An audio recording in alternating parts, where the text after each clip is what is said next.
Good morning or afternoon or evening whenever you are viewing this. Thank you again for agreeing to participate in the PERTS Student Experience survey. What we're going to go over with really quickly today. Oh, by the way, for those of you who are consistent viewers of this training, Giraffe has a new friend, Wolfie.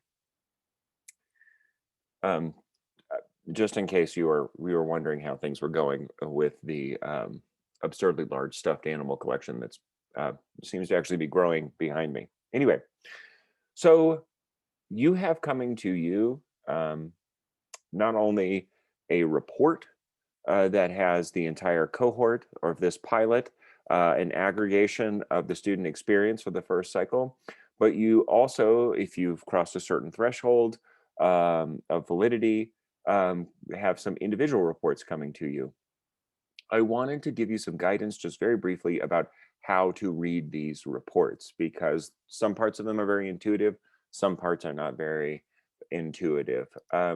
So I am going to share screen here. For those of you who don't know this, but you can record videos like the one I'm recording for you now, where you have both the screen and me over here. Um, so that you can record both, and you can do this through Zoom, by the way, if you want to create something for your class. So this is a report that came to me this last week from my class. So this is me. As you can see, data collected through here. So this report will have not only my data in it, but we'll have side by side with it the aggregate data. So let me just show you a few things. This is absolutely worth reading. It is definitely helpful information, I think. Close my email there. First off, I think is you'll see here um, um, participation, right? So here's 73% of my students participated in this survey. I made time in class for this to happen. We'll be refreshing our rosters for our next round. So hopefully at that time, if you had some students kind of shifting in and out in those first weeks, we can update your rosters and that might actually drive up some of those numbers. Overall, we had 24% of our cohort participated. For those of you who really made it a point to make time in your class or to make directly after class to take this survey. I really appreciate you. Thank you for doing that. 24% is not bad. We can do a lot better. Wink, wink, nudge, nudge. One of the first reports here that you see is around framing fidelity. This is really important. So you could see that 100% of the students who took this survey with me felt comfortable answering the question, but only 90% understood that their answers were going to be used to make the class better for them. It's something I mentioned several times. It's obviously something I need to continue to mention because seeing the value in that way is really important. I'm just cruising down here to step 2 where it says understanding the student experience. So here we will see, especially when we have the second cycle, we're going to be able to see some percentage growth or decline um, in across cycles. So this is really important data for those of you who have will have enough of reporting to have individual data. You can see some interesting stuff there. I'm cruising down to where we get to the actual results. The first piece here is around identity safety. Now, let me show you something. First off, you're going to want to click expand graph. So right here, these asterisks, they represent the acuity of statistical significance. So 1 asterisk, 2 asterisks, 3 asterisks represents an increasing level of statistical significance. So what you see here for this is on the left column is the entirety of the cohort, is that the equity gap around this question is of significant statistical significance in these areas. You won't often see them on your individual report for those of you who receive them. unless you have very large classes, which isn't to say that you should disregard the numbers if they're not statistically significant, because we're talking about people at the individual level, but it is something that you're unlikely to see, especially if you teach smaller classes like I do the first year seminar. So let's go over some of the terms here. So all students, I'm hoping that makes sense. But then you have these abbreviations. This stands for students with a high level of financial stress. So these are students who've reported that they're choosing, for example, between food and academic necessities. Race, structural disadvantage. These are students of color who given life in American society, um, are living in a structurally disadvantageous system for them. Structural advantage, these are white students. And of course, the sex there should be quite clear. Now, you might be thinking as you're reading this, I worry that people's evaluations of me may be affected by my group membership in this class. And you might be looking and saying, oh my God, students with low levels of financial stress, 86% of them are worried.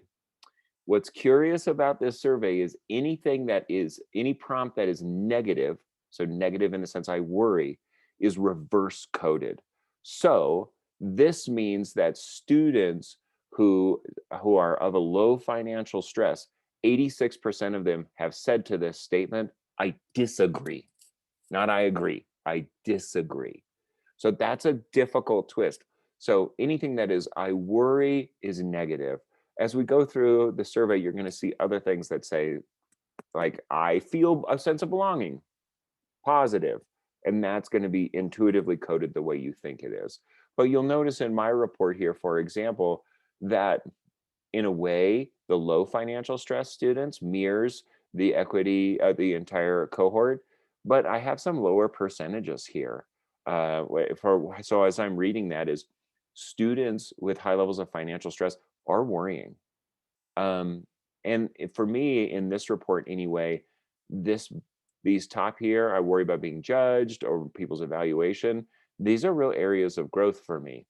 Now, you might be wondering, so if they're areas of growth, what do I do? Well, you see in every sub category, there's going to be a research and recommendations hyperlink. When you click on that, that's going to bring you to, let's click on it just for fun. It's going to bring you to a rather robust Google document that is full of not only academic background on some of these issues, but also a huge repository of evidence-based, actionable interventions and activities that you can do in your class to hopefully improve some of those numbers. So that's a resource. Sorry for any of the seasickness this is causing you or motion sickness. So you'll also notice that in identity safety here, there are also recent responses. So there is a space for students to add a couple comments here and there. These are some of the recent things that people have said. Like, so for example, people here would be surprised if I or someone like me did well. One student has responded, I answer questions, I turn on my camera and stay engaged. I believe I am a good student, that I'm smart, and I think that the people around me believe that too. Institutional growth mindset, there's a description of it. It's really quite clear as you move through. Self-efficacy, social belonging, social connectedness. And again, don't forget to click on expand the graph here. Students are feeling really well supported in my class, which makes me feel good on that front. And then there's some nice comments here, which I'm very proud of and happy to see. We will see, however, if that level of positivity or warmth or appreciation continues. Remember, this is one of 4 cycles, so we'll see how that goes. Now, that's sort of an overview of how to read the report. Now the question is, what do you do with it? How do you talk to your students about it? This is sensitive and it's really important. It's important to reaffirm that you're collecting this data because you care about equity.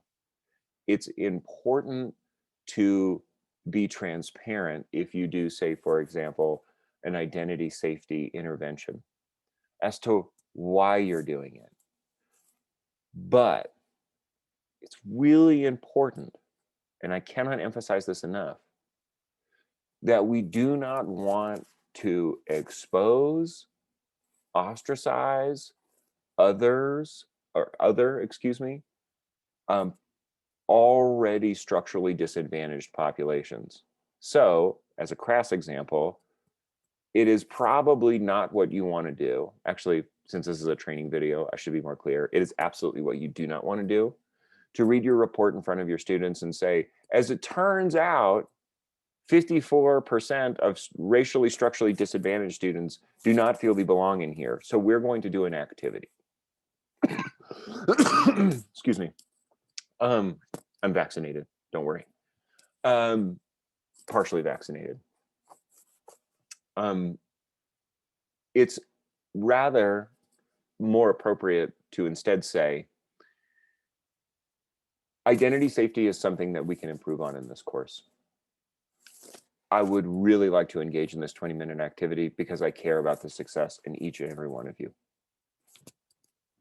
If students want to have more private conversation, that's fine, but I encourage you to not use this opportunity that is about closing equity gaps to actually expand equity issues and in fact make students feel unsafe.